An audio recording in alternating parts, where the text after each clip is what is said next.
जहां युद्ध की विभीषिका समाप्त हो चुकी थी, रक्त की नदी बहने के बाद अब राजसूय और अश्वमेध जैसे यज्ञों की गूंज सुनाई देने लगी थी, और युधिष्ठिर, जो अपने भाइयों के साथ धर्म के पथ पर चला था, अब धर्मराज बन चुका था, परंतु उसका हृदय अभी भी उस युद्ध की त्रासदी और मृत परिजनों की स्मृति से भरा हुआ था।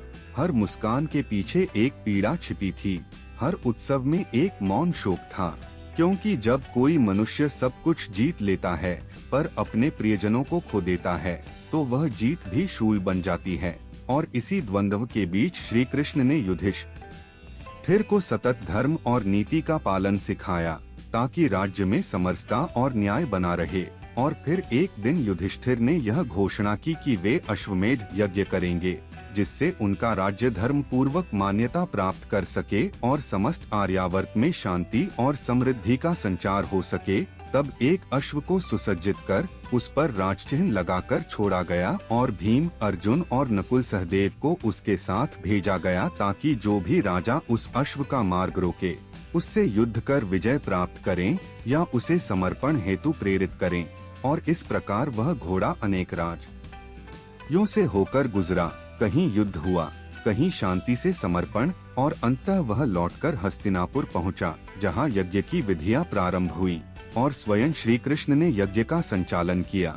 ऋषि मुनियों, आचार्यों और जनसामान्य के साथ यह आयोजन अत्यंत भव्य और दिव्य बना, और इस यज्ञ से एक नई ऊर्जा का संचार हुआ। परंतु समय का चक्र तो चलता ही रहता है सखा, और श्री कृष्ण का कार्य भी अब पूर्ण होने को था, क्योंकि यदुवंश, जो अपने वैभव और पराक्रम के लिए विख्यात था, अब अपने ही अभिमान और अहंकार के कारण विनाश की ओर अग्रसर था। एक दिन जब यदुओं के युवाओं ने ऋषियों के साथ उपहास किया और एक झूठा गर्भवती स्त्री रूप धारण कर उन्हें मूर्ख बनाने का प्रयास किया, तब ऋषियों ने उन्हें शाप दिया कि यही संतान उनकी कुल विनाश का कारण बनेगी, और वह शाप सत्य हुआ, क्योंकि उसी दिन से यदुवंश के भीतर कलह और विवाद की अग्नि जल उठी। भ्राताओं ने भ्राताओं के रक्त से हाथ रंगे और अंत में द्वारका नगरी समुद्र में समा गई। श्री कृष्ण, जो सब जानते हुए भी लीला में स्थित थे, अब इस लीला को विराम देने को तैयार थे, और एक दिन वन में विश्राम करते हुए जब वे ध्यानस्थ थे, तब एक बहेलिये ने उन्हें हिरण समझकर बाण चला दिया, और वह बाण उनके चरण में लगा। वही श्रीहरि, जिन्होंने सृष्टि की रचना की, जिन्होंने धर्म की स्थापना की, अब अपनी लीलाओं का समापन कर रहे थे। और उस बहेलिये को भी क्षमा कर उन्होंने यह सिद्ध कर दिया कि ब्रह्मा स्वयं भी कर्म और समय के विधान से परे नहीं रहते। और श्री कृष्ण का शरीर उस मानव रूप से विदा हुआ, परंतु उनका नाम, उनका उपदेश, उनका गीता ज्ञान अमर हो गया। और उसी के साथ अर्जुन, जो उनका सखा और भक्त था, वह भी शोक में डूब गया। और जब वह यदुनारियों को हस्तिनापुर लाने चला, तो मार्ग में म्लेच्छों द्वारा उन स्त्रियों का अपहरण हो गया, और अर्जुन का गांडीव अब पहले जैसा नहीं रहा, उसकी शक्ति जाती रही। और उसी क्षण उसने जाना कि श्री कृष्ण ही उसकी शक्ति के स्रोत थे, उनके बिना वह केवल एक सामान्य मनुष्य था। और तब उसने गांडीव त्याग दिया, श्री कृष्ण का स्मरण किया, और फिर पांडवों ने यह निश्चय किया कि अब वे इस सांसारिक मोह से मुक्ति पाएंगे, और उन्होंने अपना राज्य परीक्षित को सौंप दिया, जो अभिमन्यु और उत्तरा का पुत्र था, और स्वयं श्री कृष्ण की कृपा से अश्वत्थामा के ब्रह्मास्त्र से सुरक्षित रहा था। और फिर पांडव हिमालय की ओर प्रस्थान कर गए। यह अंतिम यात्रा थी, जिसमें एक कुत्ता उनके साथ चला, जो धर्मराज युधिष्ठिर के सत्य और करुणा की परीक्षा लेने आया स्वयं धर्म था। और मार्ग में द्रौपदी, सहदेव, नकुल, अर्जुन और भीम एक एक कर गिरते गए, क्योंकि उनमें कोई न कोई मान, मोह या अहंकार शेष था। पर युधिष्ठिर अडिग रहा, और जब वह स्वर्ग के द्वार पर पहुंचा, तब उसे नरक का दर्शन कराया गया, ताकि उसकी करुणा और धैर्य की अंतिम परीक्षा हो सके। और जब वह वहां भी विचलित नहीं हुआ, तब उसे अमरत्व और दिव्यलोक प्राप्त हुआ। और इसी प्रकार महाभारत की यह महान गाथा अपने पूर्ण विराम तक पहुंची, जहां प्रत्येक पात्र ने अपने कर्मों का फल भोगा, प्रत्येक निर्णय ने अपना परिणाम दिया, और यह सिद्ध हुआ कि जीवन में सत्य, धर्म, करुणा और विवेक ही मनुष्य को महान बनाते हैं, चाहे वह राजा हो या रंक, योद्धा हो या दृष्टा। और यही महाभारत का शाश्वत संदेश है कि युद्ध केवल अस्त्रों से नहीं होता, युद्ध भीतर भी चलता है। और वही विजयी होता है जो अपने भीतर के मोह, लोभ, क्रोध और अहंकार को पराजित कर सके। और यह कथा आज भी हम सबके जीवन में एक दर्पण की तरह है, जो हमें हमारे कर्मों का प्रतिबिंब दिखाती है और कहती है, उठो, जागो और धर्म के पथ पर चलो। जो श्री कृष्ण की लीला समाप्त होने के पश्चात प्रारंभ होता है, जब पृथ्वी पर धर्म की पुनः स्थापना हो चुकी थी, अधर्म पर विजय का शंखनाद हो चुका था और युधिष्ठिर ने परीक्षित को राज्य सौंपकर हिमालय की ओर प्रस्थान किया था। अब कथा वहीं से आगे बढ़ती है, जब परीक्षित, जो अभी केवल एक नवजात शिशु था, परंतु श्री कृष्ण की कृपा से मृत्यु से बच चुका था, धीरे धीरे बड़ा हुआ और उसमें अपने पूर्वजों की भांति तेज बुद्धि और धर्मनिष्ठा के गुण प्रकट होने लगे। गुरुजनों के सानिध्य में उसने वेद, शास्त्र, राजनीति और धर्म का गहन अध्ययन किया और जब वह युवावस्था को प्राप्त हुआ, तब उसे हस्तिनापुर के सिंहासन पर अभिषिक्त किया गया। वह राजा परीक्षित बना, जो धर्मराज युधिष्ठिर के कुल में उत्पन्न था और जिसकी नसों में पांडवों का खून बहता था। वह जानता था कि उसके ऊपर केवल राज्य की नहीं बल्कि धर्म की भी रक्षा का दायित्व है, और उसने न केवल न्यायपूर्वक राज्य किया बल्कि प्रजा को अपने पुत्रों की भांति समझा। उसके राज्य में न कोई भूखा सोता था, न कोई अन्याय से त्रस्त होता था। पशु पक्षी तक निडर होकर विचरण करते थे और नदियाँ, पर्वत, वन सब जैसे उसके धर्मशील शासन से संतुष्ट थे। परंतु समय का चक्र चलता ही रहता है सखा। और एक दिन जब राजा परीक्षित आखेट के लिए वन में गया और वहाँ थकान से व्याकुल होकर एक तपस्वी के आश्रम में पहुँचा, जहाँ शमीक ऋषि गहन ध्यान में मग्न थे। परीक्षित ने उनसे जल मांगा, परंतु ध्यानस्थ ऋषि ने उत्तर नहीं दिया। यह देखकर राजा को क्रोध आया और उसने एक मृत सर्प उठाकर ऋषि के गले में डाल दिया। और वहीं से सखा प्रारंभ हुई उस श्रृंखला की जो अंततः राजा के प्राण हर लेगी। जब शमीक ऋषि के पुत्र श्रृंगी को यह बात पता चली तो उसने क्रोध में आकर शाप दे डाला कि 7वें दिन तक्षक नामक नाग राजा परीक्षित को डंसेगा। जब यह बात परीक्षित को ज्ञात हुई तो उसने कोई पलायन नहीं किया, उसने भागने का प्रयास नहीं किया, क्योंकि वह जानता था कि यह उसके कर्मों का फल है। और उसने मृत्यु के भय से नहीं, ज्ञान की प्यास से अपने शेष जीवन का उपयोग करने का निर्णय लिया। उसने गंगा तट पर एक आसन लगाया, राजसी वस्त्र त्याग कर मुनिवत व्रत धारण किया और घोषणा कर दी कि अब वह केवल परम सत्य की प्राप्ति हेतु समय बिताएगा। और तभी वहां पहुंचे महान तपस्वी और वेदव व्यास के पुत्र शुकदेव मुनि, जो केवल 16 वर्ष के थे परंतु ब्रह्मज्ञान के परंपारगामी थे।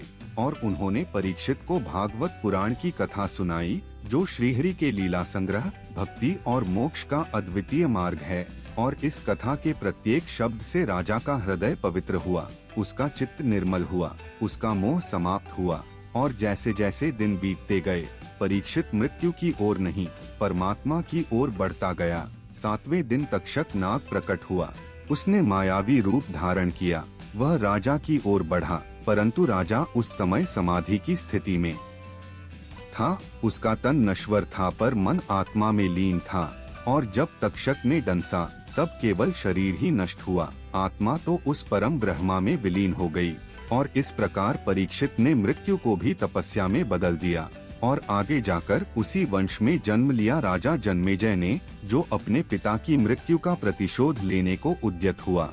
और उसने नागों का सर्वनाश करने हेतु सर्पयज्ञ का आयोजन किया, जहां अग्निकुंड में मंत्रों द्वारा समस्त नाग जाति को बुलाकर होम किया जाने लगा। एक एक कर असंख्य नाग अग्नि में गिरते गए और यह यज्ञ इतना भयावह हो गया कि पृथ्वी कांप उठी, आकाश काला पड़ गया। परंतु तब हस्तक्षेप किया एक बाल ब्रह्मचारी ने, आस्तिक ऋषि, जो स्वयं एक नाग माता और ऋषि के संतान थे। उन्होंने राजा जन्मेजय को धर्म और करुणा का स्मरण कराया, बताया कि प्रतिशोध से केवल हिंसा जन्म लेती है, धर्म नहीं। और उनके उपदेश से प्रभावित होकर राजा ने यज्ञ को रोक दिया। नागों की जाति का सहार थम गया। और यह सिद्ध हुआ कि क्रोध से उत्पन्न यज्ञ भी अधर्म का रूप ले सकता है यदि उसमें करुणा और विवेक न हो। और इस प्रकार सखा, महाभारत की यह वंशगाथा केवल युद्ध की नहीं, ज्ञान, भक्ति, तपस्या और करुणा की भी है, जहाँ राजा केवल तलवार से नहीं, संयम और विवेक से भी परखा जाता है। और परीक्षित तथा जन्मेजय की यह कथा हमें यह सिखाती है कि जीवन में हर संकट एक अवसर है और मृत्यु भी मोक्ष का द्वार बन सकती है यदि मनुष्य सत्य, धर्म और भक्ति की राह पर चले। और यह महाभारत केवल कौरवों और पांडवों की कथा नहीं है, यह मानवता के हर मन के भीतर चल रही जंग की गाथा है, जहाँ कर्ण और अर्जुन, कृष्ण और शिशुपाल, द्रौपदी और दुशासन ये सब प्रतीक हैं हमारे भीतर के गुणों और दोषों के। और जो इस कथा को केवल इतिहास समझे वह भ्रमित है, क्योंकि यह आज भी जीवित है, आज भी हमें दिशा दे रही है। जो उस कालखंड की ओर अग्रसर होता है जब परीक्षित की मृत्यु के पश्चात उसका पुत्र जन्मेजय सिंहासन पर बैठा और राजधर्म का पालन करने लगा, उसके हृदय में पिता की मृत्यु का दुख तो था ही, पर साथ ही यह पीड़ा भी थी कि कोई सरपराज तक्षक, जो पिता की मृत्यु का कारण बना, आज भी जीवित घूम रहा है। और उस पीड़ा को उसने प्रतिशोध के रूप में धारण किया। उसने संकल्प लिया कि संपूर्ण नाग जाति का संहार किया जाएगा, और इस निश्चय के साथ उसने ब्राह्मणों को आमंत्रित किया। यज्ञ की विधियां निश्चित की गयीं और पृथ्वी के कोने कोने से विद्वान ब्राह्मण बुलाए गए, जिनमें मंत्र बल था, जिनके शब्दों में अग्नि थी और जिनकी जिह्वा पर वेद स्थिर थे। उन्होंने एक विशाल यज्ञ मंडप का निर्माण किया, जहां अग्निकुंड जलाया गया और विशेष मंत्रों के साथ नागों को आह्वान किया जाने लगा। जैसे ही मंत्र उच्चारित होते, आकाश में कंपन होने लगता, धरती की मिट्टी कांपने लगती और दूर दराज के जंगलों से नाग एक के बाद एक उस अग्निकुंड में खींचे चले आते। तक्षक का भय सारे नागों में व्याप्त था, परंतु मंत्रों की शक्ति के आगे कोई टिक न सका। विषधर, शेषनाग, वासुकी, मणिनाग जैसे प्रसिद्ध नागों के वंशज अग्निकुंड में गिरने लगे। पृथ्वी पर नागों का क्रंदन गूंजने लगा, वन शून्य हो गए और आकाश वीरान। यह संहार इतना व्यापक था कि देवताओं तक को चिंता हुई, क्योंकि नागों का अस्तित्व केवल एक जाति नहीं था, वे संसार की ऊर्जा, संतुलन और ब्रह्मा की सृष्टि का अंग थे। तब देवताओं ने ब्रह्मा जी की शरण ली और उन्होंने बताया कि यदि यह यज्ञ नहीं रुका तो संपूर्ण नाग जाति समाप्त हो जाएगी, जिससे प्रकृति का संतुलन बिगड़ जाएगा। इस संकट को टालने के लिए ब्रह्मा ने अपने एक भक्त को भेजा, महामुनि आस्तिक, जो शमीक ऋषि और नाग माता मनसा के पुत्र थे। वे ज्ञानी थे, संयमी थे और ब्रह्म ज्ञान में स्थित थे। आस्तिक बाल्यकाल से ही प्रतिभाशाली थे। उन्होंने ऋषियों के साथ वेद, उपनिषद, पुराण और दर्शन का गहन अध्ययन किया था, और जब उन्हें ज्ञात हुआ कि नागों का संहार हो रहा है, तब वे जन्मेजय के यज्ञ मंडप पहुँचे। वहाँ का दृश्य भयावह था, चारों ओर धुआं, अग्नि और नागों का विलाप गूंज रहा था। ब्राह्मण निरंतर उच्चारण कर रहे थे और जन्मेजय की आंखों में प्रतिशोध की ज्वाला थी, परंतु आस्तिक निर्भीक होकर आगे बढ़े। उन्होंने राजसभा में प्रवेश किया और समस्त उपस्थित जनों को नमस्कार कर राजा से आज्ञा मांगी कि वे कुछ वचन कह सकें। जन्मेजय ने उनकी बुद्धि, तेज और शांत मुख मुद्रा देखकर उन्हें अनुमति दी और आस्तिक ने कहना प्रारंभ किया, हे राजन, मैं तुम्हारे पिता की मृत्यु से उत्पन्न दुख को समझता हूँ, परंतु यह जो यज्ञ हो रहा है, यह केवल तक्षक के संहार के लिए नहीं रहा। यह अब संपूर्ण नाग जाति के विनाश का रूप ले चुका है, और यह धर्म नहीं अधर्म है। प्रतिशोध से धर्म नहीं जन्म लेता, केवल पीड़ा और संताप ही उपजता है। यह यज्ञ यदि आगे चला तो प्रकृति रोएगी और यह पाप कर्म तुम्हारे कुल को कलंकित करेगा। जन्मेजय ने कहा, परंतु मेरे पिता की मृत्यु का क्या तक्षक उसे मारकर बच जाए? आस्तिक ने उत्तर दिया, मृत्यु जीवन का एक पक्ष है और तक्षक का कर्म उसे दंडित करेगा, परंतु तुम धर्मराज युधिष्ठिर के वंशज हो। क्या यह शोभा देता है कि तुम प्रतिशोध में अंधे होकर ब्राह्मणों से विनाश करवा रहे हो? यदि तुम चाहते हो कि तुम्हारे कुल को धर्म के लिए जाना जाए, तो यह यज्ञ यहीं समाप्त करो। जन्मेजय के हृदय में आस्तिक के शब्द गूंज उठे, उसका मन विचलित हुआ और तब उसने अपने आचार्यों से पूछा कि क्या यह बालक जो कह रहा है वह सत्य है। आचार्य ने कहा, हे राजन, आस्तिक न केवल ज्ञानी है, वह स्वयं ब्रह्मा का आज्ञापालक है। उसके वचनों को अनसुना करना विधाता की अवहेलना होगी। यह सुनकर जन्मेजय ने उसी क्षण यज्ञ को रोकने का आदेश दिया। मंत्र थम गए, अग्निकुंड शांत हुआ और जैसे ही यज्ञ रुका, तक्षक जो आकाशमार्ग से खींचता हुआ आ रहा था वह थम गया और पृथ्वी की ओर गिरते गिरते रुक गया। यह दृश्य सभी ने देखा और तभी सबको यह बोध हुआ कि यदि यह यज्ञ एक क्षण और चलता तो तक्षक भी भस्म हो जाता और नाग जाति का अंत हो जाता, परंतु आस्तिक के ज्ञान और विवेक ने उसे बचा लिया। जन्मेजय ने आस्तिक से कहा, हे महामुनि, तुमने धर्म की रक्षा की है, मुझे मेरे क्रोध से बचाया है, मांगो क्या वर चाहते हो। आस्तिक ने कहा, हे राजन, मेरा एक ही वर है कि आज के बाद कोई भी मानव कभी भी नागों को यूं ही मारे नहीं, और जो इस यज्ञ की कथा सुने वह सर्पदंश से मुक्त हो। जन्मेजय ने यह वरदान दे दिया और तभी से यह मान्यता बनी कि आस्तिक की स्तुति करने से नागदंश का भय नहीं रहता। और इस प्रकार सखा, यह कथा केवल एक प्रतिशोध की नहीं बल्कि एक क्षमा की, एक विवेक की और धर्म की विजय की कथा है, जहां एक बाल ब्रह्मचारी ने एक राजा को यज्ञ रोकने पर विवश कर दिया। और इसीलिए कहा गया है कि सत्य की शक्ति सबसे महान होती है।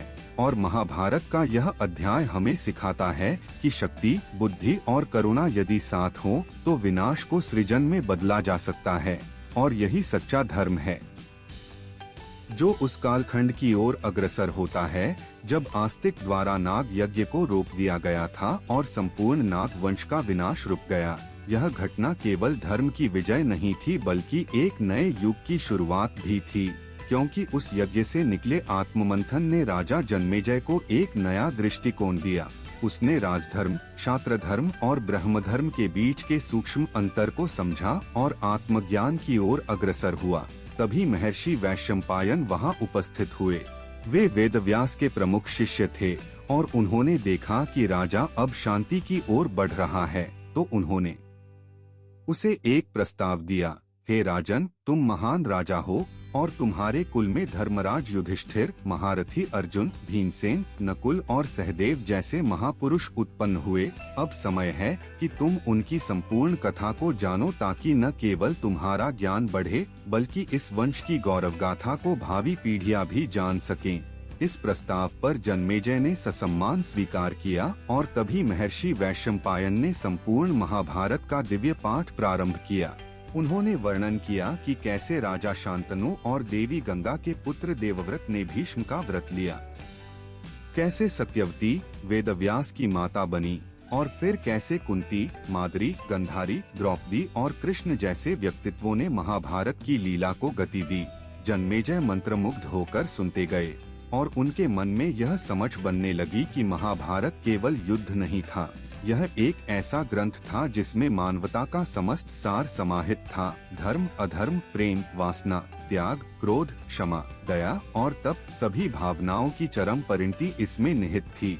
वैशंपायन ने बताया कि कैसे महाभारत युद्ध के पश्चात युधिष्ठिर को राज्य सौंपा गया, परंतु उनके हृदय में युद्ध के कारण उत्पन्न अपराध बोध और ग्लानि का भाव था। वे बार बार सोचते थे कि क्या उन्होंने सही किया, क्या राज्य की प्राप्ति के लिए भाइयों, गुरुओं और परिजनों का वध आवश्यक था।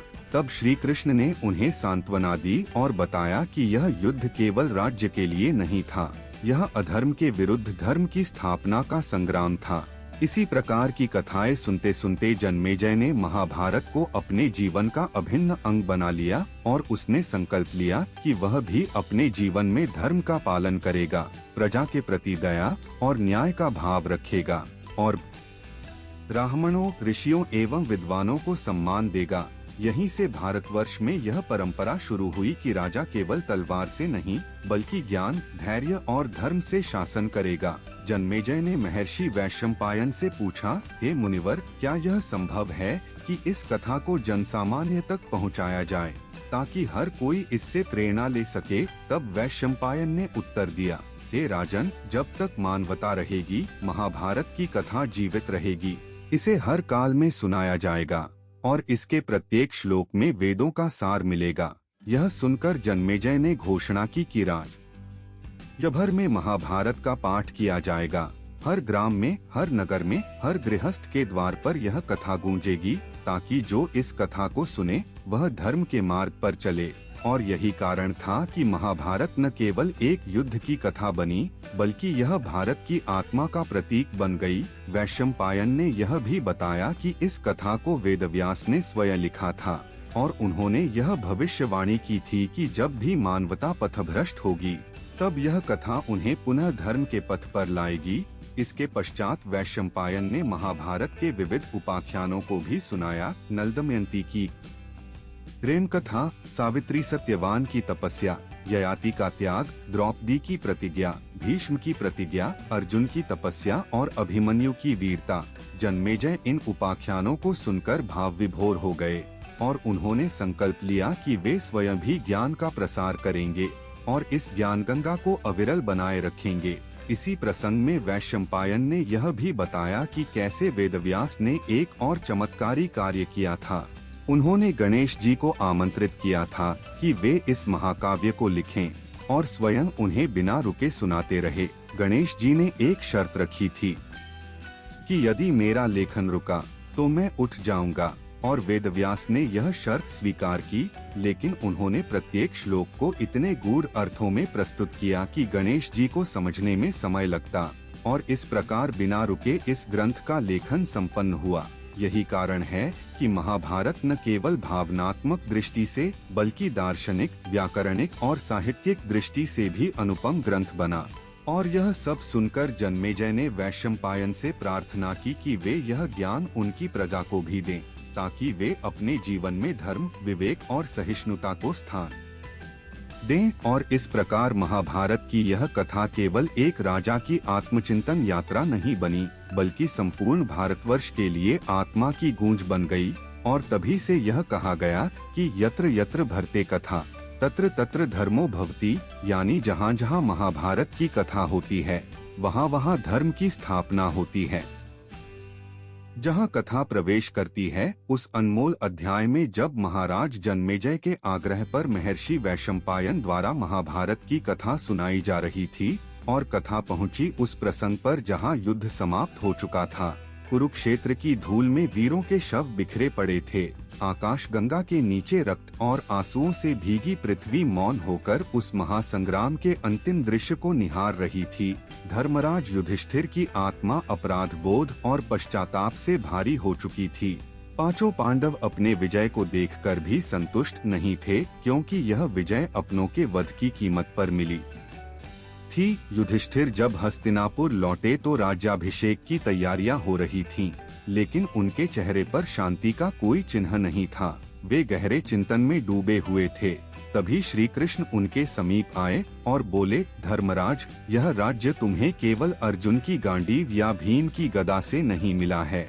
यह तुम्हारी सत्यनिष्ठा, द्रौपदी के अपमान का प्रतिशोध और धर्म की पुकार का परिणाम है। अब जब अधर्म नष्ट हो चुका है तब धर्म की स्थापना तुम्हारा कर्तव्य है। युधिष्ठिर ने श्री कृष्ण को देखा और कहा, हे माधव, इस युद्ध में हमने कौन सा धर्म निभाया? द्रोणाचार्य, भीष्म पितामह, कर्ण, अभिमन्यु ये सब हमारे ही तो थे। क्या यह उचित था कि हम राजपाट के लिए अपने ही कुल के नाश का कारण बने? श्री कृष्ण ने मुस्कुराकर कहा, हे युधिष्ठिर, जब समय धर्म की कसौटी पर खड़ा होता है तब कभी कभी कठोर निर्णय भी धर्म के अंतर्गत ही आते हैं। धर्म केवल बाहरी क्रियाओं से नहीं बल्कि भीतर की भावना से जाना जाता है, और तुम्हारी भावना सदैव शुद्ध रही है। इसके पश्चात युधिष्ठिर का राज्याभिषेक हुआ, किंतु वह ताज उनके सिर पर बोझ की भांति प्रतीत हो रहा था। तभी विदुर, संजय और वेदव व्यास मुनि आए और उन्होंने युधिष्ठिर को मनोबल दिया। द्रौपदी, जो स्वयं पीड़ा की मूर्ति बनी हुई थीं, उन्होंने भी युधिष्ठिर को प्रेरित किया कि वे इस राज्य को न्याय, करुणा और धर्म से चलाएं। इस प्रकार युधिष्ठिर ने हस्तिनापुर का राज्य संभाला। भीमसेन न्याय के मंत्री बने। अर्जुन ने सेना की कमान संभाली। नकुल और सहदेव ने कृषि और स्वास्थ्य व्यवस्था का संचालन किया। युधिष्ठिर ने न्यायालय में सबसे पहले यह घोषणा की कि प्रजा का धर्म ही राजा का धर्म है और तभी वेदव्यास ने उन्हें सलाह दी कि वे राजसूय यज्ञ करें, जिससे धर्म की स्थापना पूर्ण हो सके। यज्ञ की तैयारियां प्रारंभ हुई। सभी ऋषि, मुनि, ब्राह्मण, राजा और नागरिक आमंत्रित किए गए। हजारों गायें, अन्न, वस्त्र और स्वर्ण का दान हुआ। यज्ञ में जब आहुति डाली गई, तब आकाश से पुष्पवृष्टि हुई और आकाशवाणी हुई, धर्म की पुनः स्थापना हो चुकी है। युधिष्ठिर सत्य और धर्म का प्रतीक बन चुके हैं। उस रात युधिष्ठिर को स्वप्न में स्वयं धर्मदेव के दर्शन हुए। उन्होंने कहा, हे पुत्र, तुमने जिस कठिन मार्ग को चुना है वह तुम्हें मोक्ष की ओर ले जाएगा। राज्यपद को सेवा का माध्यम बनाओ, यही सच्चा धर्म है। धीरे धीरे समय बीता। श्री कृष्ण द्वारका लौट गए। पांडवों ने हस्तिनापुर को एक आदर्श राज्य बनाया। वहाँ सभी वर्गों को समान अधिकार मिले। विद्वानों को सम्मान, वृद्धों को सम्मान, स्त्रियों को सुरक्षा और बच्चों को शिक्षा मिली। इस राज्य में कोई भूखा न सोता, कोई अन्याय से न डरता। लेकिन भीतर ही भीतर एक चिंगारी अब भी शेष थी। अश्वत्थामा, जो द्रौपदी के पुत्रों का हत्यारा था, वह अब भी वन में भटक रहा था। उसके माथे में श्री कृष्ण द्वारा दिया गया श्राप बना हुआ था, जो उसे शांति से जीने नहीं देता था। इसी बीच उत्तरा के गर्भ में पल रहा था अभिमन्यु का पुत्र परीक्षित, जिसे अश्वत्थामा ने ब्रह्मास्त्र से नष्ट करने का प्रयास किया था। लेकिन श्री कृष्ण ने अपने दिव्य चक्र से उसकी रक्षा की थी। परीक्षित का जन्म हुआ और सबके चेहरों पर पुनः मुस्कान लौटी। युधिष्ठिर ने उसे देखकर कहा, यह बालक हमारा उत्तराधिकारी होगा। यह धर्म और शौर्य का प्रतीक बनेगा। और वर्षों के शासन के पश्चात जब पांडव वृद्ध हो गए, तब उन्होंने राज्य परीक्षित को सौंप दिया और स्वयं महाप्रस्थान की यात्रा पर निकल पड़े, हिमालय की ऊंचाइयों की ओर, जहां केवल आत्मा और परमात्मा के बीच का अंतर मिटता है। द्रौपदी उनके साथ थीं और एक एक कर वे पंचमहाभूतों में विलीन हो गए। अंत में केवल युधिष्ठिर बचते हैं, जो धर्मराज यम के अवतार थे। वे स्वर्ग के द्वार तक पहुंचते हैं और वहां उन्हें उनके कर्मों का अंतिम परीक्षण दिया जाता है। एक कुत्ता उनके साथ था, जो स्वयं धर्मदेव का रूप था, और युधिष्ठिर ने उस कुत्ते को भी स्वर्ग में प्रवेश दिए बिना प्रवेश करने से मना कर दिया। तब धर्मदेव प्रकट हुए और कहा, हे पुत्र, तुमने अपने जीवन में जो सबसे कठिन परीक्षा दी है, वह आज दी है। त्याग, सत्य, करुणा और समता के मार्ग पर चलकर तुमने धर्म की परिभाषा को पुनः जीवित कर दिया है। और इस प्रकार महाभारत की वह महान यात्रा, जो राजा शांतनु से प्रारंभ होकर पांडवों के हिमालय प्रस्थान तक पहुंची, वह संपूर्ण होती है। लेकिन इसका सार तब उजागर होता है जब परीक्षित को महर्षि शुकदेव भागवत कथा सुनाते हैं, और वही कथा आगे जाकर वेदव्यास द्वारा लिखे गए पुराणों और उपपुराणों का आधार बनती है। इस प्रकार एक ही कथा हजारों वर्षों से जनमानस को धर्म, विवेक, शौर्य और ममता की गहराई से परिचित कराती रहती है। और श्री कृष्ण की यह वाणी सदा गूंजती है, जब जब धर्म की हानि और अधर्म की वृद्धि होती है, तब तब मैं स्वयं को प्रकट करता हूँ। और इस प्रकार महाभारत न केवल इतिहास है, वह भारतीय आत्मा की सनातन यात्रा का प्रतीक है, जो हर युग में प्रासंगिक रहेगा।